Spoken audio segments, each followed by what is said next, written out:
시장 상황 보고 들어가라 뭐 이런 얘기가 저는 정말 무책임한 말이라고 생각을 해요. 최악의 말이라고 생각해요. 노후 준비 아무도 안 해요. 그냥 부자가 되려고 하지.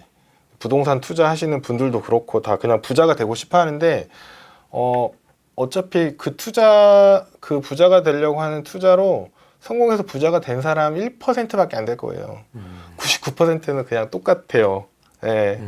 그나마 똑같으면 다행이죠. 거덜나지 않으면 다행이긴 한데 까먹지 않으면 다행이죠. 네네네. 까먹지 않으면 다행이고 실제로 뭐 2019년, 20년부터 이제 투자 시작하셔가지고 하신 분들 자기 계좌 보면 아실 거예요. 저도 이제 상담하다 보면 그런 얘기 되게 많이 하시거든요. 처음엔 자기 수익이 잘 나왔다. 근데 지금 몇 년 지나고 나니까 이게 너 수익이 난 건지 아닌 건지 잘 모르겠다. 이렇게 되거든요. 그렇게 되면 이제 미래가 불안정해지는 거죠. 나는 지금 투자를 해도 안 되고 뭘 해야 될지 모르겠고 막 당황스러운 상황인 거예요. 그리고 작년 말 같은 경우에는 이제 시장이 너무 안 좋으니까 네. TV에 나와서 전문가들이 이런 얘기를 해요. 시장 상황 보고 안정화되면 그때 다시 투자를 해라. 근데 저는 이 말이 최악의 말이라고 생각해요. 아무나 할 수 있지만 절대 하면 안 되는 말. 그 말 때문에 사람들이 예금으로 돌렸다가 올 초에 상승장을 하나도 못 먹었어요. 그리고 나서 지금 뭐 이제 하반기 와가지고 다시 상반기 많이 올랐으니까 다시 투자하려고 들어갔다가 다시 또 물리고 계속 반복이거든요. 그러네요. 네. 그래서 시장 상황 보고 들어가라 뭐 이런 얘기가 저는 정말 무책임한 말이라고 생각을 해요. 그게 아니라 자기의 투자 원칙, 철학이 있으면 그냥 쭉 가는 게 맞거든요. 마켓 타이밍 보고 투자해라라는 말이랑 똑같은 말이거든요.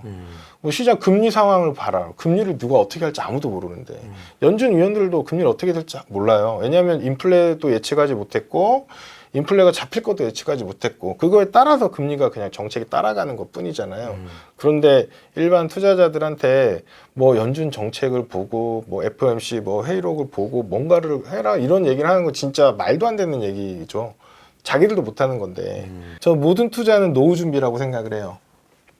부동산이든 뭐 코인이든 뭐 주식 뭐 다 마찬가지인데 결국은 이게 자기가 생각한 거 이상의 큰 부를 가져오면 좀 빨리 은퇴를 하는 거죠. 그 파이어족이라고 부르는 거고 이게 안 되면 그냥 늦게 은퇴를 하면 되는 거고 그죠? 결국은 모든 투자의 결론은 은퇴 준비, 노후 준비가 되는 건데 그럼 은퇴 준비, 노후 준비에서 제일 중요한 거는 이제 캐시플로우잖아요. 내가 한 달에 뭐 500이면 500, 300이면 300 뭐 필요한 돈이 있는데 이게 따박따박 나오느냐가 가장 중요하잖아요. 그래서 이제 뭐 오피스텔 투자하시거나 꼬마 빌딩 하시는 분들도 월세가 따박따박 나올 거다는 막연한 기대 때문에 하시는 거고 네. 주식 쪽에서는 이제 배당주 투자하시는 분들 네. 그리고 월배당 이런 게 인기를 끄는 이유가 배당주 투자하면 배당주가 따박따박 나와서 내가 노후 준비 되는 거 아니야? 이렇게 다 오해를 하고 계세요. 아닙니까? 아닙니다. 전혀 아닙니다. 아, 그렇습니까? 오피스텔이나 상가 투자하면 월세가 따박따박 나옵니까? 아니잖아요. 그렇죠. 네. 아니잖아요. 네. 똑같아요. 배당주도 마찬가지고 뭐 월배당도 마찬가지고 배당금이 달라지기도 하고 배당을 안 하는 해도 있어요.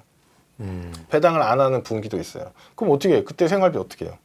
답이 없는 거거든요. 근데 이제 마치 이걸 하면 뭔가 알아서 다 입금이 되고 나는 그냥 쓰기만 하면 된다는 이제 착각을 불러일으키죠. 굉장히 좋은 마케팅 수단인 건 맞는데 실제로는 그렇게 안 된다는 거죠.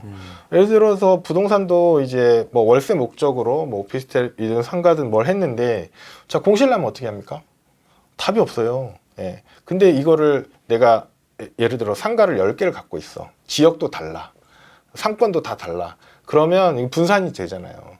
이쪽 상권이 죽더라도 저쪽에서 버텨주면 가능하고 뭐 이렇게 하는데 보통은 은퇴하면서 은퇴자금 뭐 2, 3억 퇴직금 받은 거 가지고 상가를 하나 덜컥 삽니다.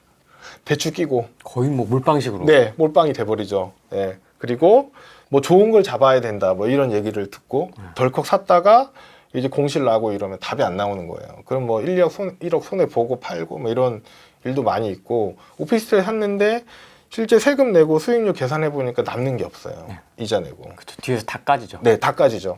그래서 남는 게 없어. 처음에는 분명히 뭐 이 오피스텔 수익률 하면 뭐 5% 되고 은행 이자보다 훨씬 좋다고 했는데 실제로 뚜껑 까보니까 남는 게 없네. 그리고 오피스텔 가격도 안 올라가. 그러면 없는 거예요. 배당도 비슷합니다.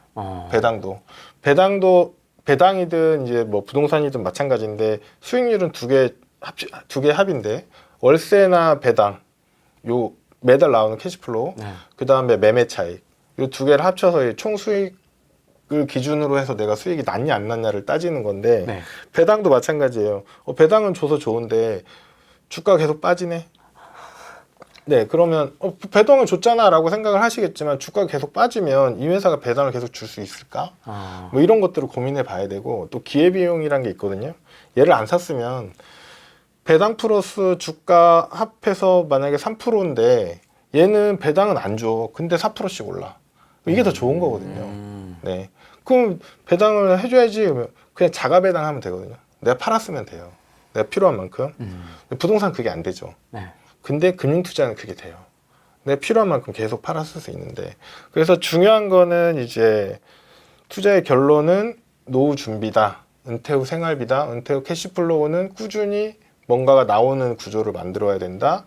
그걸 하기 위해선 이제 유동성도 돼야 되고 내가 컨트롤할 수 있는 그런 게 돼야 되는데 그 몰빵은 절대 안 된다.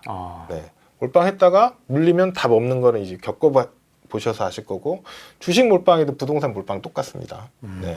똑같고 유동성이 있고 현금화 가능한지 봐야 되고 그리고 안정성이 있어야 돼요.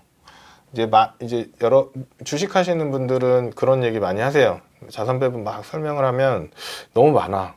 6개? 종목? 아예 하나만 딱 하면 안 돼? 이렇게 이제 많이 피드백이 오시는데 네. 그냥 S&P 500 사고 그냥 가면 되는 거 아니야? 이렇게 얘기를 하세요. 네.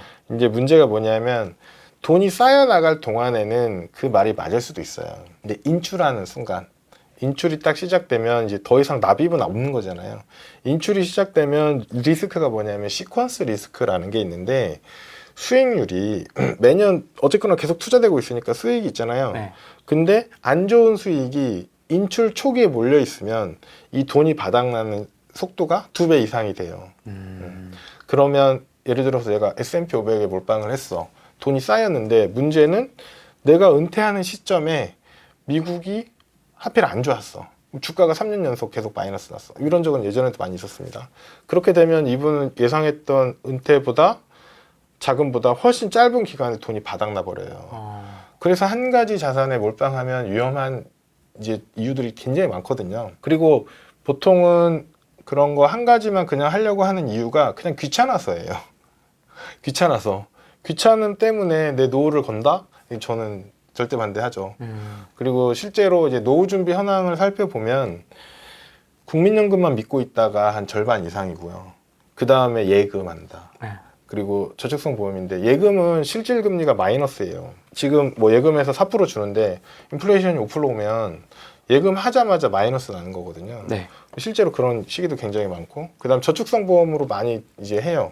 이제 보험 설계사분들한테 이제 추천을 받아가지고 저축성 보험 하는데 이게 남는 게 없어요. 네, 뭐 변액연금 하신 분도 많고 뭐 하는데 보험 사업비가 빠지는 거를 잘 알고 계셔야 되거든요. 그래서 남는 게 없어요. 실제로는 노후 준비가 안 되는 거죠. 부동산으로 노후 준비 하시는 것도 좋아요. 극소수죠, 극소수. 네. 우리 일반인 중에 굉장히 극소수고 부동산으로 노후 준비해도 되는데 이건 자기가 엄청 잘 알아야 된다고 생각해요. 경험도 많고. 그러니까 퇴직하면서 생긴 목돈으로 하나에 몰빵한다가 최악의 선택이고, 왜냐하면 그 전에 공부를 안 했었잖아요. 만약에 그런 목적이 있으시면 최소 5년에서 10년 전부터 상가 투자를 해야 돼요. 아니면 상가에 가서 청소를 하든지 뭐 일을 배우든지 그거를 알고 들어가야지 덜컥 넣어놓으면 다 돌아가는 이런 건 없거든요.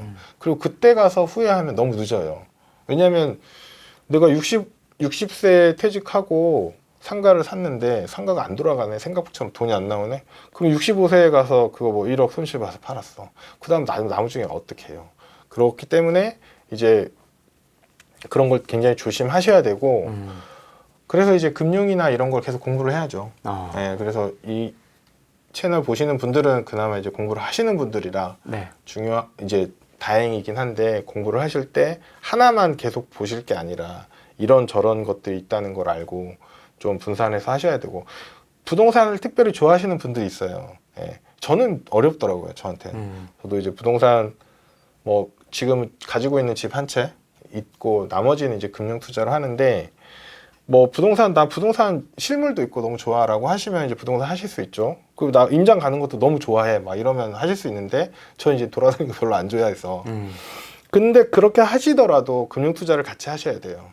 예를 들어서 돈을 전부 다 부동산에 들어가 있으면 아까 말씀드렸던 현금화하는 이슈라든지 여러 가지가 걸릴 수 있거든요. 네. 그리고 부동산 시장 이 하락기, 냉혹기가 있잖아요.